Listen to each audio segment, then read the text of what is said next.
Welcome to யாவரும் கேளீர். நான் உங்க பத்ரி பேசுறேன். புதிதாக தேர்ந்தெடுக்கப்பட்ட தயாரிப்பாளர் சங்க நிர்வாகிகள் தமிழ் குமரன் தலைமையில் கூடி ஒரு தீர்மானத்தை நிறைவேற்றிருக்காங்க. என்ன தீர்மானங்கள்னா, மே 2ஆம் தேதியிலேருந்து படப்பிடிப்பு, மே 2ஆம் தேதி ஸ்ட்ரைக் பண்ண போகிறோம், படப்பிடிப்பு நடக்காது. அவங்களுடைய மிக முக்கியமான கோரிக்கை என்ன அப்படின்னா, நடிகர்கள் வந்து ப்ராஃபிட் ஷேரிங்க்கு ஒத்து வரணும் அப்படிங்கிறது தான். அதாவது லாப நஷ்டத்தில் வந்து நடிகர்களும் பங்கேற்கணும். இப்போ ஒரு நடிகர் இருக்காருன்னா அவருக்கு 150 கோடி 200 கோடின்னு சம்பளம் கொடுக்குறோம். இனிமேல் அப்படி கொடுக்கக்கூடாது. அது எவ்வளோ பெரிய நடிகராக இருந்தாலும் அவங்களுக்கு வந்து ப்ராஃபிட் ஷேரிங் அடிப்படையில் படம் வந்து லாபமான 20% அப்படிங்கிற மாதிரி எவ்வளோ பர்சன்டேஜாவது படம் ஆரம்பிக்கிறதுக்கு முன்னாடி ஒப்பந்தம் போட்டுக்கணும். இப்போ லேட்டஸ்ட்டாக அல்லு அர்ஜுன், அதாவது இந்தியாவிலேயே அதிக வசூல் பண்ண புஷ்பா 2 மிகப்பெரிய நடிகர், பேன் இண்டியன் நடிகராக கருதப்படக்கூடிய அல்லு அர்ஜுனே 27% தான் ப்ராஃபிட் ஷேர் அக்ரிமெண்ட் போட்டிருக்காரு. ஹிந்தியில் நடிகர் அமீர் கான் அதை பண்ணிட்டு இருக்காரு. தொடர்ந்து அவரை ஃபாலோ பண்ணி ஷாருக் கான், சல்மான் கான்லாம் பண்ணுறாங்க. தெலுங்குலையும் சில நடிகர்கள் பண்ண ஆரம்பிச்சிருக்காங்க. அதை மிக முக்கியமாக அல்லு அர்ஜுன், அவரே இந்தியாவுடைய உச்சபட்ச நடிகர், அவரே 27% தான் ப்ராஃபிட் ஷேர் போடுறாரு. மற்றவங்கெல்லாம் அவருக்கு கம்மியாக தான் போடணும். அது வந்து அந்த நடிகருக்கும் தயாரிப்பாளருக்கும் உள்ள அந்த ரிலேஷன்ஷிப்பை வச்சு அவங்க போட்டுக்கலாம். ஆனால் சம்பளம்ங்கிறது இனிமேல் யாருக்கும் கொடுக்கப்படக்கூடாது அப்படிங்கிற மாதிரி. அதாவது 200 கோடி 250 கோடின்னு ஃபிக்ஸட் சேலரிங்கிறது கிடையாது. இப்படிங்கிறது தயாரிப்பாளர் சங்கத்துடைய கோரிக்கை. அதுக்கு அவங்க வந்து என்னன்னா, மே 2ஆம் தேதியிலேருந்து நாங்கள் மே 2ஆம் தேதி வேலை நிறுத்தம் பண்ண போகிறோம், நடிகர் சங்கம் இதுக்கு ஒத்துழைக்கணும், இல்லைன்னா தொடர் போராட்டம் நடத்துவோம் அப்படின்னு சொல்லியிருக்காங்க. இதற்கு நடிகர் சங்கம் பதிலடி கொடுத்துருக்காங்க. என்ன கொடுத்துருக்காங்கன்னா, மே 2ஆம் தேதி தயாரிப்பாளர்கள் வேலை நிறுத்தம் செய்ய உள்ளது அதிர்ச்சியும் வேதனையும் அளிக்கிறது. எங்கள் மீது ஆதாரமற்ற குற்றம் சுமத்துவதா?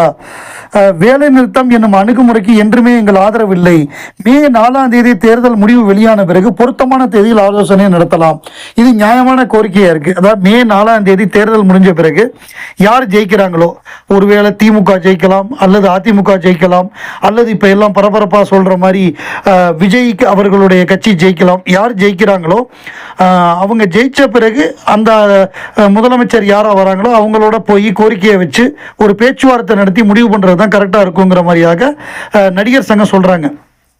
ஏன்னா தேர்தல் நடந்து முடிஞ்சிருச்சு. கருத்து கணிப்பு யார் ஜெயிக்க போறா அப்படிங்கிறதுக்கு சரியான கருத்து கணிப்பு இந்த முறை இல்லை. விஜய் யாரோட ஓட்டை பிரிக்க போறாருன்னு நமக்கு தெரியாது. யார் வேணாலும் ஜெயிக்கலாம். ஸோ அது ஒரு பக்கம் இருக்கட்டும். அதை வந்து மே 4 தேர்தல் முடிவு வந்துடட்டுமே. வந்துறதுக்கு அப்புறம் அதுக்கு தொங்கு சட்டசபையா வருதா அதெல்லாம் நமக்கு தெரியாது. பட் இவங்க என்ன சொல்றாங்க, நடிகர் சங்கம் 4ஆம் தேதி முடிவு வந்துடும், அதுக்கப்புறம் நம்ம பேசிக்கலாங்கிறாங்க. இது நியாயமான விஷயமா தான் தெரியுது. இப்போ அவசரப்பட்டு மே 2ஆம் தேதி ஸ்ட்ரைக் பண்றது தவறான விஷயம். உலக நாயகன் கமல்ஹாசன் எங்கு போனாலுமே அவர் வந்து அறிவார்ந்த விஷயங்களில் ஈடுபடுவார். வசியன் அப்படிங்கிற ஒரு சிறுவன், அந்த சிறுவன் வந்து உலகநாயகன் கமல்ஹாசன்ட்டு அவர் எழுதின கவிதை, அதாவது ஒரு 30-35 வருஷத்துக்கு முன்னாடி தமையாவோ தமையா, நண்பாவோ நண்பா, அந்த கவிதை இருக்குல்ல, அதை வந்து அவர் சொல்லி காமிச்சார். அதில் சில திருத்தங்களை வந்து உலகநாயகன் அவர்கள் சொன்னார். இந்தந்த இடம் வந்து கொஞ்சம் வேற மாதிரி இருக்கணும், இது கொஞ்சம் தப்பாக சொல்கிறீங்க அப்படின்னு அவர் தன்னுடைய மெமரியிலேருந்து பக்காவாக அதை சொன்னார். அந்த பையனும் அதை திருத்தி சொன்னான். அவர் என்ன சொன்னார்னா, தம்பி நீ வந்து வேற ஒரு கவிதையை வந்து உன் குரல்ல சொல்ற, அது சந்தோஷம்தான், பட் நீ கவிதை எழுதணும், நீ கவிதை எழுத ஆரம்பியே. அது கவிதை எழுதணும்னா நிறைய வாசிக்கணும், நிறைய வாசிச்சின்னா உனக்கு வார்த்தைகள் நிறைய வசப்படும், நிறைய சிந்தனை வளரும், அப்ப நீ நல்ல கவிதைகளை எழுதலாம். நாளைக்கு உன் கவிதையை மற்றவர்கள், நீ என்னுடைய கவிதை நீ சொல்ற, நாளைக்கு வந்து உன்னுடைய கவிதையை மற்றவர்கள் சொல்லணும். அதற்கு உண்டான உன்னுடைய திறமையை வளர்த்துக்கோ, உன்னுடைய மொழி அறிவை வளர்த்துக்கோ, நிறைய வாசி அப்படின்னு சொல்லி கமல்ஹாசன் போனாலே வாசிக்கிற அந்த ஒரு விஷயத்தை தான் தூண்டுவார். ஒரு அருமையான அட்வைஸை தான் கொடுத்துருக்காரு இளைஞர் ஒரு சிறுவனுக்கு. அதை வந்து ஃபாலோ பண்ண வேண்டிய ஒரு விஷயம்தான். திருஷ்யம் பார்ட் 1 பார்ட் 2 ரெண்டுமே மாபெரும் வெற்றி பெற்றது. திருஷ்யம் பார்ட் 1, அதாவது அதை வந்து சைனாவில் கூட ரீமேக் பண்ணாங்க. திருஷ்யம் 1 வந்து தமிழ், தெலுங்கு, கன்னடம், ஹிந்தி, அது ரீமேக் பண்ணாத லாங்குவேஜே கிடையாது. அது வந்து ஒரு யூனிவர்சல் சப்ஜெக்ட். ஃபஸ்ட்டு மோகன்லால் நடித்த அந்த படத்தை வந்து தமிழில் பாபநாசமாக பண்ணாங்க. மற்ற மொழிகள் எல்லாம் திருஷ்யமாகவே பண்ணாங்க. ஈவன் சைனாவில் கூட பண்ணாங்க.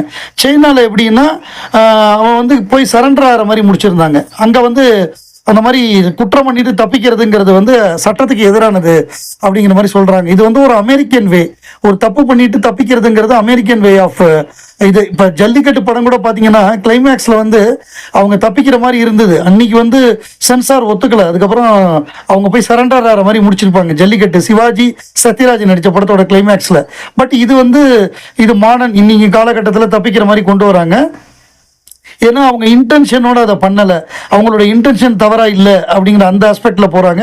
ஸோ 2 பார்ட்டு, அதாவது ஹிந்திலலாம் பெரிய ஹிட் அந்த படம், அஜய் தேவ்கன் நடித்து 2 பார்ட்டுமே மொரட்டு ஹிட்டு. தமிழில் வந்து எனக்கு கமலஹாசன் அவர்கள் ஆண்டவர் வந்து அடுத்த பார்ட்டு பண்ணாதது வருத்தம். அடுத்த பார்ட்டு பண்ணியிருந்தாருன்னா 3rd பார்ட்டும் பண்ணியிருக்கலாம், அது அவர் பண்ணலையேங்கிறது ஒரு வருத்தம். அவர் ஒருவேளை கௌதமி வந்து ஜோடியாக நடித்ததுனால, நான் பார்ட்டு வந்தப்பவே கௌதமி நடித்தது பொருத்தமாக இல்லைன்னு சொன்னேன். அதுக்கு மீனாவோ நதியாவோ நடிச்சிருக்கலாம், அது கௌதமி நடித்ததுனால அடுத்தடுத்த பார்ட் நம்மளால் எடுக்க முடியாமவே போயிடுச்சு. அது ஒரு நமக்கு மிகப்பெரிய ஒரு துரதிர்ஷ்டம். பட் இப்போ வந்து பார்ட் 2 இது வந்து இந்த மாதம் ரிலீஸ் ஆக போகுது, மே மாதம், அடுத்த மாதம் ரிலீஸ் ஆக போகுது, மே மாதம். மோகன்லால் பிறந்தநாள் இன்னைக்கு மே 23 நினைக்கிறேன். அதில் வந்து அஜித் குமார் நடிக்கிறாராம். அதாவது நட்புக்காக இங்கிலீஷ் படத்துக்கு பிறகு தனது நண்பர் லாலேட்டன் என அழைக்கப்படும் மோகன்லாலுடனான நெருக்கமான நட்பை நிறைவு கூர்ந்து அஜித் குமார் திருஷ்யம் 3 திரைப்படத்தில் கேமியோ தோற்றத்தில் நடிக்க உள்ளதாக தகவல்கள் வெளியாகி உள்ளன அப்படிங்கிற மாதிரி சொல்றாங்க. இந்த படம் என்ன மாதிரி வருங்கிற ஒரு எதிர்பார்ப்பு இருக்கு. First 2 part, second part direct ஓடிடியில் வந்தது, அப்போ கொரோனா காலகட்டம். இந்த பார்ட் மிகப்பெரிய எதிர்பார்ப்போட ரிலீஸ் ஆகும்னு நினைக்கிறேன். பார்ப்போம் இது எவ்வளோ பெரிய வெற்றி பெறுது அப்படின்னு பார்ப்போம். த ஹண்டிங் பார்ட்டி அப்படின்னு ஒரு வெப் சீரிஸு இதில் ஜியோ ஹாட்ஸ்டாரில், அது வந்து ரொம்ப அருமையாக சிஎன்பிசி நெட்வொர்க்குடைய ஒரு சீரீஸு. மேனிஃபெஸ்டில் நடித்த ஹீரோயின் தான் இதுலேயும் ஹீரோயின். ஸோ அவங்க இந்த சீரீஸ் வந்து எப்படின்னா, ஒரு மிகப்பெரிய ஒரு எல்லாரையும் அடைச்சி வைக்கக்கூடிய ஒரு சிறைச்சாலை, அந்த சிறைச்சாலையில் பெரிய எக்ஸ்ப்ளோஷன் ஆகி பெரிய குற்றவாளிகள்லாம் அதில் இருக்காங்க, அவங்கெல்லாம் தப்பிச்சிடுறாங்க. அவங்க போய் வரிசையாக க்ரைம் பண்ணுறாங்க, அதை கண்டுபிடிக்க வேண்டியது ஒரு டீமோட வேலை. அதை வந்து இந்த ஹீரோயின் அவங்க டீம் வந்து கண்டுபிடிக்கிறாங்க, ஒவ்வொருத்தராக அரெஸ்ட் பண்ணுறாங்க வெளியில் தப்பிச்சு போனவங்கள. அதில் ஒரு எபிசோடு நம்ம வென்ட்ரிலோக்கிசம் அப்படின்னு அவர்கள் படத்தில் கமலஹாசன் பண்ண அந்த வென்ட்ரிலோக்கிசம், அதில் வந்து ஒருத்தர் அந்த வென்ட்ரிலோக்கிசம் பண்ணக்கூடிய ஒருத்தரை பார்த்து இன்ஸ்பயர் ஆகி ஒரு பையன், சின்ன பையன், அவனும் அதே மாதிரி பண்ணுறான். அந்த பொம்மை மாதிரி வச்சு அந்த பொம்மையோட வாய்ஸில் பேசுகிறான். பட் அதை ரொம்ப கிண்டல் பண்ணிடுறாங்க, அவன் கொஞ்சம் திக்கி பேசுகிறான், அதை வந்து பயங்கரமாக கிண்டல் அடிச்சிடுறாங்க. அந்த கிண்டல் அடிக்கிறவங்களெல்லாம் வரிசையாக போட்டு தள்ளுறான், அந்த போட்டு தள்ளுறவனை பிடிக்கிற மாதிரி கதை.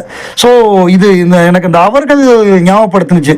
அவர்களில் வந்து கமலஹாசனுக்கு தைரியம் இருக்காது, அவர் தான் சொன்னதை தான் நினைக்கிறத வந்து தைரியமாக சுஜாதாட்ட போய் சொல்கிற அளவுக்கு அவருக்கு தைரியம் இருக்காது. அதை அவர் இந்த ஜூனியருங்கிற பொம்மை மூலமாக சொல்லுவார். இதில் எப்படி கொண்டு வராங்கன்னா, இந்த பையனுக்கு வந்து 10 வயசு வரையே பேச்சே வராது, வெக்காபுலரி வெர்பலாக பேச வராது. அவன் என்ன பண்ணுறான், இந்த பொம்மையை வந்து ஹெல்ப் பண்ண யூஸாக இது பண்ணுறான். அவன் ஒரு காமெடி கலைஞனாக வரணும்னு பார்க்குறான். ஆனால் அதை வந்து இவங்க என்ன பண்ணுறாங்க, நக்கல் அடித்து அவனை வந்து யாரெல்லாம் நக்கல் அடிக்கிறாங்களோ, ஒரு காமெடி கிளப்பில் ஒரு பர்ஃபார்ம் பண்ணுறான், நக்கல் அடிக்கிறாங்க, நக்கல் அடிக்கிற எல்லாரையும் போட்டு தள்ளுறான். கடைசியில் அவனை பிடிச்சிடுறாங்க, ஹீரோயின் வந்து பிடிச்சிடுறாங்க, மற்ற குற்றவாளிகளை பிடிக்கிற மாதிரி. அவன் அந்த பிட்டில் இருக்கான், பிட்டில் நிறைய எக்ஸ்பெரிமெண்ட்லாம் பண்ணுவாங்க அந்த ஜெயிலில் அவனை வச்சு. அதை மீறி அவன் தப்பிச்சு போய் எல்லாரையும் போடுறான், அவனை பிடிக்கிற மாதிரி. இந்த வென்ட்ரிலோக்கிசம்ங்கிற அந்த விஷயத்தை வந்து இவங்க எப்படி பயன்படுத்துகிறாங்க, தன்னுடைய உணர்வை தைரியமாக சொல்ல முடியாத ஒருவன் அந்த பொம்மை மூலமாக ஒருதலை காதலை சொல்கிறதையும், இதில் வந்து ஒருத்தன் காமெடி கலைஞனானு நினைக்கிறான், அவனை கிண்டல் அடிக்கிறதுனால அவன் எப்படி ஒரு சமூக விரோதியாக மாறுறாங்கிறதையும் எனக்கு அந்த அவர்கள் அந்த பொம்மையை பயன்படுத்தினது, பாலச்சந்தர் யூஸ் பண்ணது, இவங்க இப்போ எப்படி யூஸ் பண்ணுறாங்க இன்னைக்கு மாடர்ன் டே வெப் சீரிஸ்லங்கிறத பார்க்கும்பொழுது ஆச்சரியமாக இருக்குது.